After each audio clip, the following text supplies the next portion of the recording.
Kelompok pejuang Lebanon Hizbullah menegaskan Israel tidak boleh melanjutkan operasi militer di Lebanon.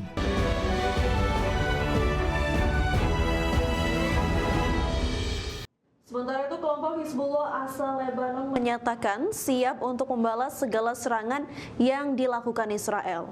Di sisi lain, Amerika Serikat meminta Israel untuk mengakhiri seluruh pendudukan di negara lain di Timur Tengah. Kelompok pejuang Lebanon Hizbullah menegaskan Israel tidak boleh melanjutkan operasi militer di Lebanon. Pernyataan tersebut muncul sebagai respon atas pernyataan Perdana Menteri Israel Benyamin Netanyahu bahwa pasukan militer Israel akan tetap berada di Lebanon jika diperlukan. Meski Amerika Serikat dan Iran telah menandatangani perjanjian damai yang salah satunya berisi syarat pertempuran di Lebanon, namun serangan yang saling berbalas nyatanya masih terjadi di wilayah Lebanon, di mana saling serang tersebut melibatkan pasukan militer Israel dan kelompok Hizbullah. Pemimpin Hizbullah Naim Qasim menegaskan kelompok yang didukung oleh Iran tersebut akan membalas setiap tindakan yang mereka anggap sebagai bentuk pelanggaran terhadap kesepakatan gencatan senjata. Sementara itu, pejabat senior Israel yang dikutip media setempat mengatakan pemerintah Benyamin Netanyahu telah menerima instruksi dari Amerika Serikat untuk mengakhiri pendudukan tanpa batas di wilayah Lebanon. Menurut pejabat itu, perintah pengakhiran pendudukan Israel tidak hanya di Lebanon, namun juga di negara lainnya.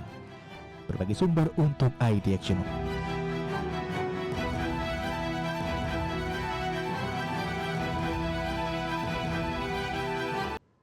Menteri Energi dan Sumber Daya Mineral Bahlil Lahadalia melaporkan bahwa proyek pabrik baterai kendaraan listrik terintegrasi yang digarap oleh konsorsium Nikbo Contemporary, Bram Legend dengan PT Aneka Tambang Tbk dan Indonesia Battery Corporation telah selesai dan dijadwalkan untuk diresmikan pada Juli 2026.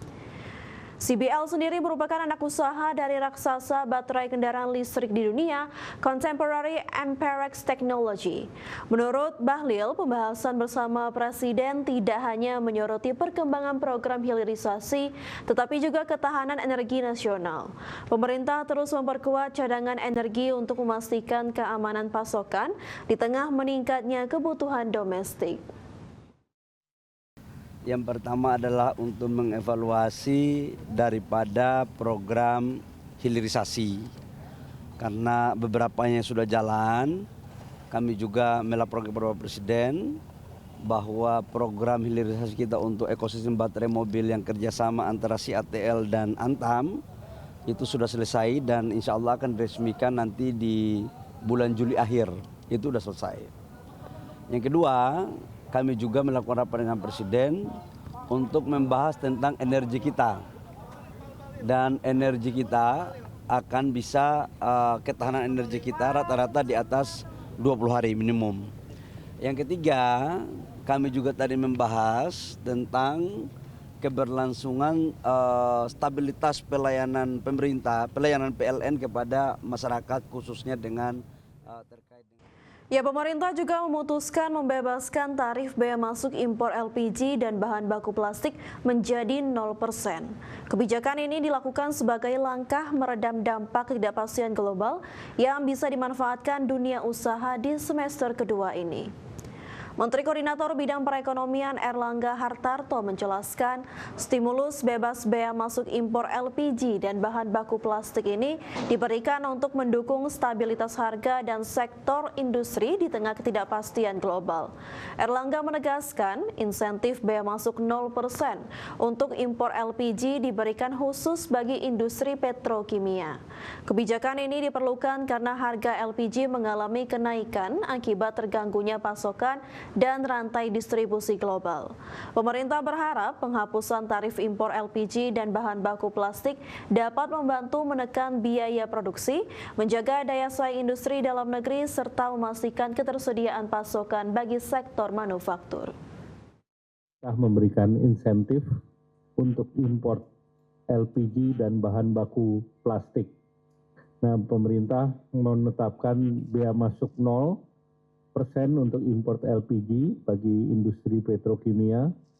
Dengan ini diharapkan bisa meningkatkan nilai manfaat bagi sektor ekonomi sebesar 2,25 triliun berupa pengurangan kos bagi industri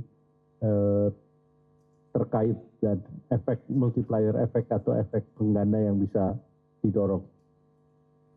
Kemudian juga pemerintah mengharapkan dengan adanya bahan baku plastik yang nol ini juga akan membantu terkait dengan inflasi, terutama hampir seluruh packaging makanan dibungkus dengan plastik. Pemirsa, Direktur Jenderal Bea dan Cukai Jaka Budi Utama menyebut modus masuknya balpres ilegal yang ditemukan dalam 43 kontainer di Pelabuhan Tanjung Priok masuk secara bertahap melalui wilayah perbatasan di Kalimantan sebelum dikumpulkan di gudang penimbunan.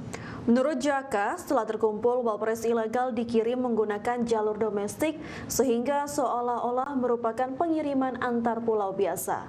Jaka memastikan pihaknya kini akan terus mendalami seluruh rantai distribusi, mulai dari pemasok di luar negeri, gudang penimbunan di Kalimantan Barat, hingga pihak yang mengirimkan puluhan kontainer tersebut ke Jakarta. Barang-barang ini tidak langsung diimpor dari daerah negara asal, tetapi impor melalui transit. Seperti tadi saya sampaikan bahwa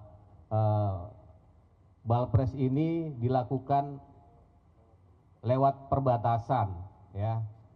Melalui perbatasan ini sedikit demi sedikit dikumpulkan, terbukti kita bisa mendapatkan gudang penimbunannya. Nah, dari gudang penimbunan itu diangkut melalui kapal dengan sistem domestik, sehingga ini dianggap bahwa ini adalah antar pulau. Tetapi kalau dilihat tidak mungkin ada barang ataupun balpres ini yang diperdagangkan di dalam negeri ataupun dalam bentuk balpres seperti ini. Amerika Serikat dan Iran menunjukkan komitmen untuk mencapai perdamaian yang permanen dengan memenuhi masing-masing syarat yang diajukan. Dalam hal ini, Washington mencabut sanksi atas minyak produksi Iran setelah Teheran kembali menyetujui pengawasan terhadap program nuklir. Amerika Serikat mulai mencabut sanksi atas minyak Iran sejak Senin kemarin selama 60 hari. Departemen Keuangan Amerika Serikat menyatakan Iran kini bisa memproduksi, menjual, dan mengirimkan minyak mentah beserta produk terkait hingga 21 Agustus 2026. Menurut Wakil Presiden Amerika Serikat, J.D. Vance, Iran juga akan mengizinkan Badan Energi Atom Internasional untuk kembali ke negara itu. Persetujuan ini merupakan langkah pertama dalam mencegah Iran memiliki senjata nuklir secara permanen. Vance menegaskan jika Iran memenuhi komitmen untuk penghentian pengembangan senjata nuklir, maka Amerika Serikat siap untuk memulai lembaran baru hubungan kedua negara. Never before, outside of Islamabad and here, so outside the last few months, never before has the Iranian and American leadership met at such a high level.